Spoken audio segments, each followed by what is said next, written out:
मुजफ्फरनगर शहर के GIC ground में संयुक्त किसान मोर्चा की महापंचायत में रविवार सुबह से ही भारी भीड़ पहुंचने लगी।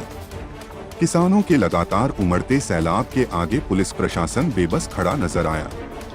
वहीं किसान जहां से देखो वहीं से निकलते नजर आए। कृषि कानूनों के विरोध में शहर के जीआईसी मैदान में हो रही महापंचायत में शामिल होने के लिए सुबह से ही शहर में किसानों के वाहन पहुंचने शुरू हो गए थे। दिन निकलते ही पूरा शहर हरे सफेद व पीले रंग के झंडों से पटना शुरू हो गया। सुबह 10 बजते शहर में सड़कों पर केवल किसानों के ही वाहन दौड़ते नजर आए। शहर के ईदगाह तिराहे से निर्धारित मार्ग खालापार की ओर से निकाले जाने वाले वाहन शहर के हनुमान चौक, भगत सिंह रोड, शिव चौक और मीनाक्षी चौक होते हुए किसान महापंचायत में पहुंचे।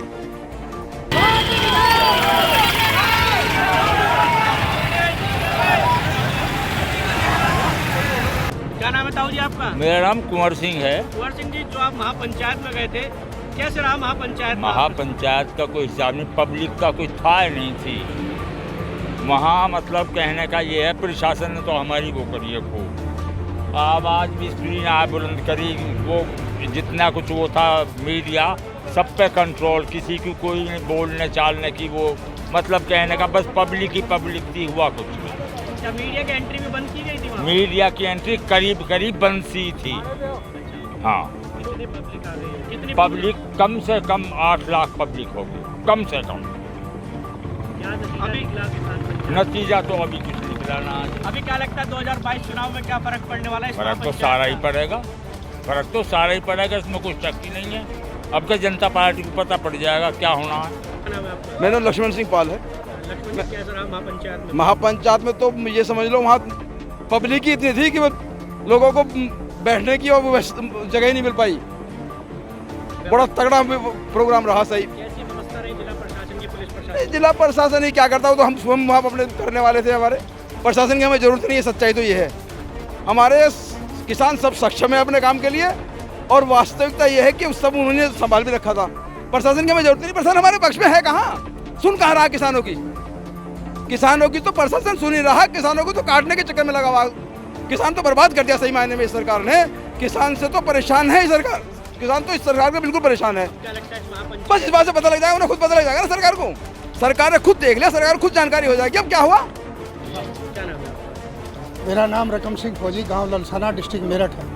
रकम सिंह जी, आप महापंचायत को होकर आ रहा है, वापस लौट रहे हैं, कैसा रहा महापंचायत? महापंचायत में आज इस केंद्र की सरकार को जगाने का काम कर दिया है, और अगर अभी भी सोते रहेंगे तो फिर ये सोते ही रहेंगे, फिर जीवन भर ये जाग नहीं सकते।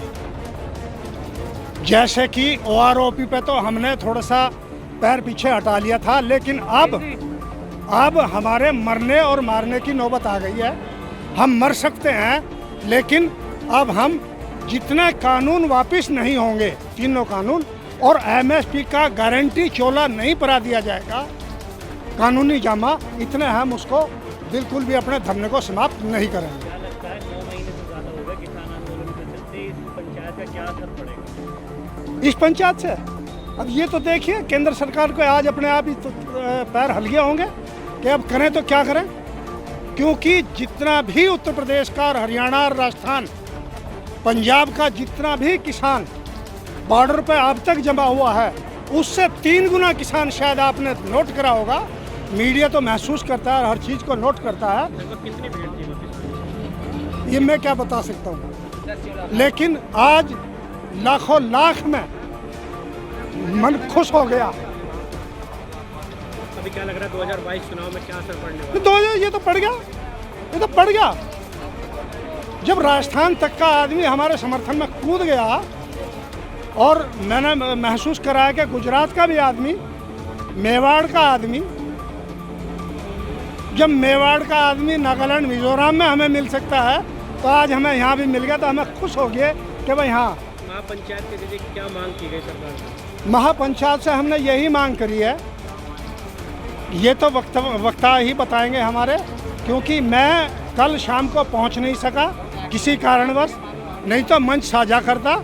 मेरे पूर्व सैनिक वहाँ मंच साझा कर रहे हैं, बिजनौर से आए हुए हैं, बनारस से आए हुए हैं, और गाजीपुर बॉर्डर से भी हमारा कैंप पहुंचा हुआ है, जो कि परमानेंट जिस दिन से गाजीपुर बॉर्डर पे धरना दिया गया है उस दिन से ही मेरा कैंप बिल्कुल गाजीपुर बॉर्डर के जो स्टेज है उसके बाईं साइड में कैंप लगा हुआ है पूर्व सैनिकों का। वे अभी मंच को साझा कर रहे हैं, बाकी डिटेल तो यही वही बताएंगे कि इससे क्या असर जाएगा, क्या असर। लेकिन मेरी नज़र के मुताबिक आज हमने केंद्र को दिखा दिया है कि किसान और मजदूर जब तक देश में रहेगा देश जिंदा रहेगा, और नहीं तो देश अब मरने की कगार पर आ गया है। नाम है आपका? मेरा नाम अभिमन्यु ललसाना है। अभिमन्यु जी, महापंचायत में गए थे जी, कैसा रहा? बहुत बढ़िया पंचायत थी, जितनी हमें उम्मीद थी उससे कहीं ज़्यादा किसान आए हुए थे। मुजफ्फरनगर में पैर रखने की जगह नहीं थी। लगभग कितनी भीड़? लगभग 10 लाख आदमी आए हुए थे। कैसी व्यवस्था थी प्रशासन? बहुत अच्छी व्यवस्था थी, प्रशासन की तो हमें जरूरत ही नहीं पड़ी, क्योंकि किसान यूनियन के लोग ही वहाँ व्यवस्था देख रहे थे, जहाँ वो खुलवा रहे थे, प्रशासन एक साइड खड़ा हुआ था। अभी क्या लगता है 2022 चुनाव में इतना 2022 में भाजपा का हम खात्मा कर देंगे। महापंचायत के कितना- महापंचायत जिस हिसाब से हुई है, हमें लगता नहीं कि मोदी जी इस बार आएंगे या योगी जी इस बार आएंगे। क्या क्या मांगे रही वहाँ पे जो राकेश टिकैत जी की तरफ से रही? राकेश टिकैत की तरफ से यही रहा कि तीनों कानून ये वापसी हो गए। जैसे आपने देखा था हरियाणा में लाठीचार्ज जिन्होंने किसानों पे की थी, ये हिंसावादी सरकार है। किसानों के खिलाफ ये सरकार बोली है आज तक, और ये किसानों के हित में कभी बोली ही नहीं। अभी जो लग रहा है कि अभी कितना आदमी वहाँ बाकी है तो निकल पाएगा? बस रात ही हो जाएगी वहाँ से निकलने में, तो क्यों काफ़ी भीड़ थी। लोग अपने जो वाहन थे उससे काफ़ी 10-10, 15-15 किलोमीटर दूर थे, तो शाम तक ही मुजफ्फरनगर खुल पाएगा। पुरुषों के साथ महिलाओं ने भी प्रतिभाग किया। हाँ जी, बिल्कुल, महिलाएं थी, हमारी माता बहन आई थी।